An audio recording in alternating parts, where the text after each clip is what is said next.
La Fiscalía General de la República revela la verdadera razón del descarrilamiento del tren interoceánico y ya comienzan las pesquisas contra responsables de este accidente. Y te sorprenderá ver cómo es que los panistas ya comienzan a esconderse de la justicia. Vamos a revisar la noticia y ¡vamos allá!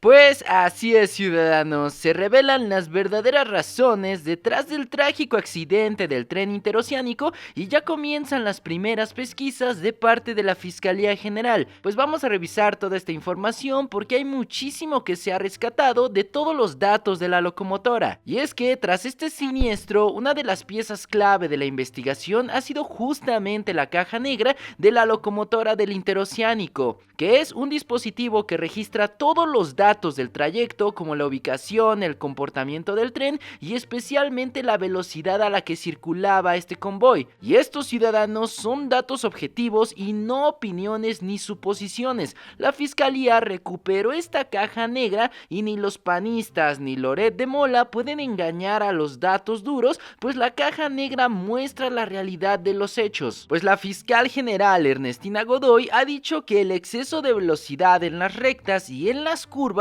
ha causado justamente el descarrilamiento de este tren y no un desperfecto en las vías o en la misma locomotora. Todo estaba perfecto para que el trayecto fuera seguro y tranquilo para los pasajeros. Pues ante esto, la fiscalía ha confirmado que los dos operadores del tren interoceánico que iban encargados de esta locomotora han sido detenidos, pues se identificaron a Felipe de Jesús Díaz Gómez y a Erasmo Canteros Méndez como los posibles responsables de este descarrilamiento, los cuales, dicho sea de paso, al momento de su detención se corroboró que no contaban con licencia ferroviaria vigente al momento del accidente, lo cual, ciudadanos, debe ser otorgada por las autoridades federales y de acuerdo con las investigaciones, esto también estaría manchando a las autoridades administrativas que permitieron que esta gente se subiera para poder manejar esta locomotora. Y es que aquí hay una situación, ciudadanos, se le debe de imputar también a las autoridades que estaban dispuestas a verificar que esta gente tuviera sus licencias vigentes y los exámenes de confianza y de pericia totalmente al día. Sin embargo, estas investigaciones también describen cómo es que el maquinista Felipe de Jesús Díaz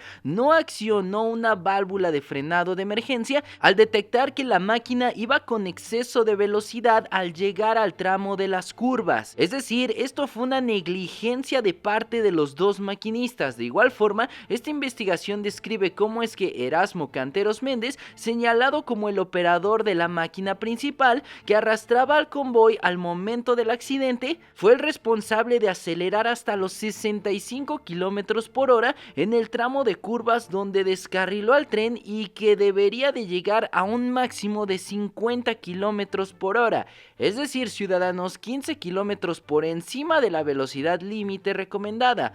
Por estos hechos, la Fiscalía General de la República imputó a estos dos personajes y a un tercero llamado Ricardo Mendoza Cerón, como mencionamos, el jefe de despachadores del tren interoceánico, por no haber supervisado la situación administrativa de los maquinistas ni intervenir luego del descarrilamiento que dejó a 14 personas muertas y a alrededor de 100 personas heridas. Pues vamos a escucharlo directamente de la Fiscal General Ernestina Godoy y también veremos un video breve de cómo es que se da la reconstrucción de este descarrilamiento y cuáles fueron las verdaderas razones de este trágico accidente. Es necesario destacar que la velocidad autorizada era de 50 kilómetros por hora. Sin embargo, el tren viajaba a 65 kilómetros por hora de acuerdo con los registros de la caja negra. Es importante referir que la primera locomotora es la que llevaba activa la mencionada caja negra. La caja negra es una herramienta tecnológica de alta confiabilidad e inalterable que permite almacenar datos como la localización y el registro de velocidad del tren, los eventos de supervisión y protección, las alertas y las actuaciones automáticas en caso de violaciones de seguridad que se hayan programado o insertado. Todo lo anterior es información que oportuna y debidamente fue extraída por el equipo pericial de la institución con la correspondiente cadena de custodia. El material que veremos a continuación nos muestra gráficamente cómo ocurrieron los hechos registrados en el corredor interoceánico el pasado 28 de diciembre. La extracción de la información contenida en la caja negra permitió representar visualmente la forma en que el tren circuló a exceso de velocidad la mayor parte del trayecto. También fue posible conocer que frenó a 0 km por hora en puntos coincidentes con las estaciones previas al lugar del siniestro, lo que deja claro que los frenos funcionaban. Los datos extraídos de la caja negra permitieron saber que el tren circuló a una velocidad mayor a la permitida de 70 km por hora en línea recta. Posteriormente, en tramos previos al lugar del percance, redujo su velocidad nuevamente. Luego de frenar, la velocidad del tren tuvo un incremento súbito y llegó a 111 km por hora en recta, cifra considerablemente superior al límite de 70 km por hora señalado. El ingreso a las 6 curvas previas de donde sucedió el siniestro lo realizó a 52 km por hora. Después se incrementó hasta llegar a 65 km por hora, de acuerdo con los registros de la caja negra, pese a que en la curva en la que sucedió el descarrilamiento, la velocidad máxima permitida era de 50 km por hora. El exceso de velocidad en un tren, a diferencia de un vehículo convencional, se potencializa debido al peso, la masa y el radio de curva, ya que aumenta la fuerza centrífuga, es decir, aquella que aleja al vehículo de su centro de rotación, lo que provoca que salga de las vías y vuelque.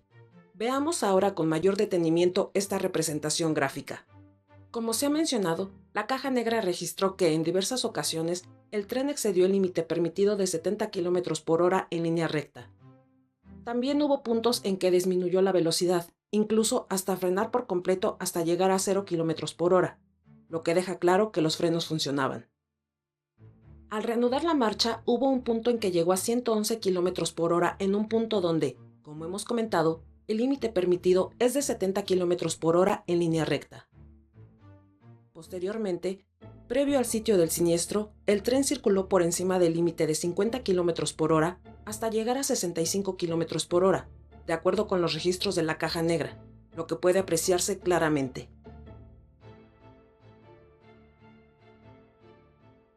Y es que sí, ciudadanos, los datos duros de la caja negra revelan la realidad de estos hechos. Por su parte, la presidenta Sheinbaum dio a conocer que se buscará que la operación del tren interoceánico tenga una certificación internacional para de esta manera garantizarle a los usuarios que no se repita esta tragedia.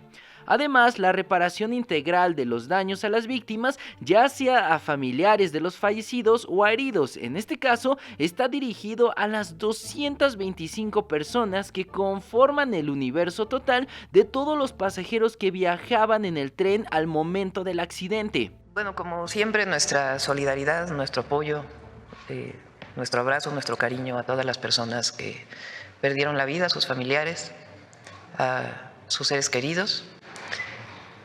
Como bien lo dice Arturo, desde el primer momento recibieron el apoyo de la Comisión Ejecutiva de Atención a Víctimas. Personalmente, Arturo Medina estuvo en el lugar, se trasladó ahí y ha estado ahí durante varias semanas atendiendo a los familiares.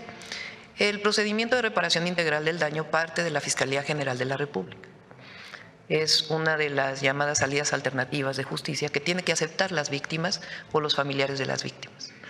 Este proceso ha aceptado la Fiscalía General que se realice lo más pronto posible y por ello a partir del próximo lunes se va a estar en las distintas localidades porque se tienen los nombres y se ha estado en comunicación con todas las personas que viajaban en el tren y con los familiares de las personas que lamentablemente perdieron la vida. Entonces va a ir a sus localidades junto con la Fiscalía General de la República, la Comisión Ejecutiva de Atención a Víctimas y la Secretaría de Gobernación va a estar coordinando este trabajo. Y ahí, a partir de lo que decida cada una de las familias de aceptar esta reparación integral, primero, pues evidentemente recibirán la parte que corresponde a la aseguradora y después, de acuerdo a lo que determine la Fiscalía General de la República, se establecerá el apoyo a cada una de ellas. Y mientras tanto, hay un servidor público que está pendiente de cada una de las familias que estuvieron en algún hospital. Todavía hay una persona que permanece en el 20 de noviembre y las demás ya han salido del hospital. Pues transporte ferroviario ahora lleva un nombre más complejo, Agencia de Transporte Ferroviario, no, la Agencia de Regulación de Transporte Ferroviario y Transporte Público Integrado o algo así. Está haciendo también su propio análisis. Dieron alguna información a la Fiscalía, a petición de la Fiscalía, y ellos tienen que presentar un reporte integral de la operación del tren interoceánico. Los maquinistas son maquinistas experimentados, no son, digamos que muchos de ellos son ferrocarrileros, entonces son maquinistas experimentados. Las causas de por qué no hubo control sobre el exceso de velocidad, y eso lo tiene que determinar la agencia en su reporte. Lo importante también es que para que inicie primero el transporte de carga y luego el transporte de pasajeros, en el caso de pasajeros se está solicitando una certificación internacional, de tal manera que haya recomendaciones adicionales a la operación del tren y estas recomendaciones pues sean utilizadas en todo el proceso para poder tener pues mayores garantías de que de la no repetición, que es uno de los grandes temas de la ley de atención a víctimas. Entonces, esto es lo que puedo decirles y en el momento en que esté el reporte, por supuesto, se dará conocimiento público de él. Y es que sí, ciudadanos, los opositores dirán que fue gracias a López Obrador o a las vías o a los hijos de AMLO, pero quien sepa un poquito de mecánica básica o de física de secundaria sabe que el resultado de ir a exceso de velocidad en una curva inevitablemente te lleva a este tipo de accidentes. Por eso es que el tren descarriló en una curva tan pronunciada y tan cerrada. El maquinista simplemente no pudo o no quiso evitar el efecto centrífugo que llevaría al convoy completo a descarrilarse finalmente, pues la norma o la regla dice que en ciertos tramos la locomotora debe de respetar estos límites sugeridos por los mismos ingenieros, y esto dependiendo de cuánta carga tenga el tren, cuántos vagones tenga el convoy y por supuesto cuánta curva haya por delante. Hablamos de conceptos básicos de velocidad permitida contra velocidad real, pero por el otro lado la oposición podrida saldrá a deslegitimar la increíble obra de ingeniería que es el tren interoceánico, y en su momento salieron a decir que el balasto o las vías eran de mala calidad, algo que fue desmentido por Gareth Dennis, ingeniero ferroviario británico, el cual analizó este caso del interoceánico de cerca, ya que a través de sus redes sociales, medios de oposición como Latinus y El Reforma compartieron un video en el que una persona muestra la diferencia entre los durmientes o balastros de la vía donde ocurrió este siniestro, siendo unos de madera y otros de concreto, asumiendo que los de madera son de mala calidad o que por corrupción habían puesto algunos más baratos en vez de unos de concreto. Esto, según el video y los opositores, habría sido la causa principal del descarrilamiento de este convoy en Oaxaca, ciudadanos. Sin embargo, volvieron a quedar como estúpidos, pues el ingeniero ferroviario desmintió nuevamente la afirmación, pues Gareth Dennis aseguró que la diferencia entre los durmientes de madera y de concreto no significa absolutamente nada y que en el video no se observa ningún defecto geométrico evidente en todas las vías. Inclusive, este ingeniero especificó que algunos durmientes utilizados en los trenes de Reino Unido tienen hasta un siglo de uso y no han sido cambiados, sin que esto, claro, signifique un riesgo real para los usuarios, aunque señaló que lo ideal sería cambiarlos cada 4 décadas, aunque claro, los durmientes del tren interoceánico tienen menos de 6 años de haber sido instalados, ciudadanos. De cualquier manera, el problema no está en las vías ni en la locomotora. La verdadera razón, como ya mencionó la fiscal Ernestina Godoy, son los peritajes de la velocidad, puesto que pasajeros del tren, cuando iban dentro de este convoy, relataron que la unidad circulaba a exceso de velocidad antes de descarrilarse, justamente mencionando que sentían jalones o una velocidad inusual. Por su parte, Juan Francisco Valle, uno de los pasajeros del tren, dijo que sentía que este tren venía muy fuerte y que había jalones repentinos, además de que se tambaleaba de un lado a otro, además de que algunas maletas inclusive cayeron antes de ser descarrilado. Y esto, ciudadanos, claramente vendría a confirmar la versión de la Fiscalía y de la Caja Negra, que si bien sabemos son datos incorruptibles y que no están dispuestos a ninguna opinión de ningún chayotero. Pues vamos a escuchar los testimonios porque esto viene a confirmar la versión de la Fiscalía sobre cualquier otra versión de la oposición podrida y carroñera. Sentimos que el tren venía muy fuerte, no sabemos si se quedó sin freno, no sabemos, pero pues no sabemos. Gracias a Dios nuestro vagón es ese. Hay algunas pendientes y curvas. Empezamos a sentir poca estabilidad en el tren porque se movía de un lado hacia otro. Y bueno, nosotros entendimos que era por el propio terreno, pues estaba muy sinuoso, pero también no nos pareció ya algo normal que sentíamos las curvas tan fuerte que de repente se cayeron unas maletas y de repente un impacto seco. Desde que arrancó el tren en nuestra parada de Ixtepec, la gente ya estaba comentando que el tren iba un poco rápido y sí se sentía como que unos atracones unos medio jaloncitos de entre que iban las curvas, y todo fue muy rápido porque llegó un momento en el que sentimos el frenón. Hubo mucha gente que salió volando. Y es que sí, ciudadanos, esto viene a confirmar la versión fidedigna de la Fiscalía General de la República. Pero claro, ciudadanos, por su parte los opositores como Carlos Loret de Mola viven esperando cualquier cosa para atacar a los hijos del presidente Andrés Manuel, alegando que uno de ellos, Gonzalo López Beltrán, fue tal cual el responsable de este accidente, pues fue el que, según ellos, aprobó centímetro por centímetro las vías del tren interoceánico, inventando la falsa historia de que amigos y familiares cercanos a los hijos del presidente Andrés Manuel habrían cometido irregularidades en la construcción del tren interoceánico. Pues vamos a escuchar rápidamente a este miserable Loret de Mola porque vamos a ver cómo es que su versión de los hechos se basa solamente en opiniones, en miedos y en situaciones que nunca ocurrieron. Hoy exonerado oficialmente el hijo de López Obrador por el descarrilamiento del tren cuya construcción él supervisó. ¿Y quién está detenido? El maquinista. Lo culpan de ir a exceso de velocidad.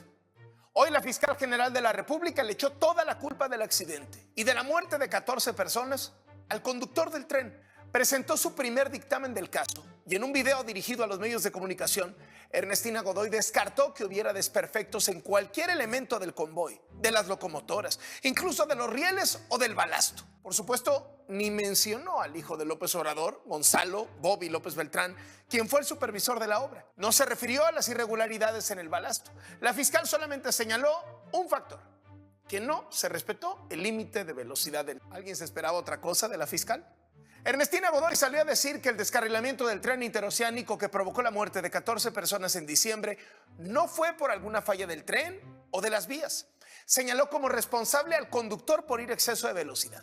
La fiscal dijo que las investigaciones siguen. Y es que sí, ciudadanos, estas dos versiones, la de la Fiscalía y la de Loret de Mola, son muy distantes entre sí. Una está basado en hechos y en una cadena de custodia de una caja negra que tiene datos incorruptibles. La otra, la de Loret de Mola, se basa en opiniones, en miedos y en prejuicios. Pues estos miserables ni siquiera saben cómo funcionan estos procesos de certificación y ya andan abriendo el hocico como si fueran expertos en vías ferroviarias de un día a otro. Por su parte, diputados del PAN, como ya se había esperado, presentaron una denuncia ante la Fiscalía General contra Gonzalo López Beltrán por su presunta responsabilidad en este descarrilamiento del interoceánico. Pues ya sabemos, ciudadanos, cualquier cosa de la que puedan agarrarse y aferrarse para que se evite hablar del fracaso que es el PRI, el PAN e intentar mínimamente manchar al obradorismo a través vez de sus hijos. Sin embargo, esta versión de los opositores se vuelve a derrumbar al recordar que el hijo del presidente Andrés Manuel, Gonzalo López Beltrán, solamente tenía un cargo honorífico en la construcción de la obra del interoceánico, es decir, él revisaba los tiempos de construcción y le iba informando a grosso modo a su papá sobre estos avances, pero evidentemente la supervisión técnica de la construcción estuvo a cargo de ingenieros militares, gente certificada y no los hijos del presidente Andrés Manuel, así como dice Loret de Mola, porque es verdaderamente estúpido pensar que una persona que estudió sociología tiene el conocimiento y la autoridad para darle el visto bueno a una vía férrea cuando hay ingenieros y supervisores detrás de la obra, que si bien sabemos si están recibiendo remuneración a cambio y que si tienen cargos oficiales dentro del interoceánico, es decir, que esta gente, los ingenieros, en todo caso sí pueden ser investigados porque sí tenían puestos oficiales dentro de la estructura. Así que sí, ciudadanos, al final del día vemos a la oposición verdaderamente desesperada porque ya no saben por dónde pegarle al obradorismo ni a la 4T y utilizan cualquier tipo de tragedia para lucrar políticamente y tratar de conseguir algunos votos, tal y como lo quisieron hacer con la caída del metro en la línea 12 hace algunos años. Sin embargo, ustedes no se preocupen porque las diligencias y las investigaciones ya llevan buen cauce y como tal ya se tienen a los responsables y solamente falta que rindan sus declaraciones para finalmente deslindar responsabilidades y asegurarle al pueblo mexicano que este tren siempre va a ser seguro pase lo que pase, a pesar de estos señalamientos falsos de la oposición mexicana. ¿Ustedes cómo ven la situación, ciudadanos? ¿Qué les parece la revelación de estos hechos del descarrilamiento? ¿Ustedes creen de la versión de la Fiscalía General? Dejen todos sus comentarios acá abajo y abramos el debate. Y bueno, ciudadanos, toda la información que vaya saliendo referente a este tema la estaremos tratando pertinentemente en la Cuarta República. Y sin más que agregar, yo me despido. Yo soy un ciudadano desconocido y me dio muchísimo gusto haberlos saludado en la Cuarta República. ¡Hasta luego!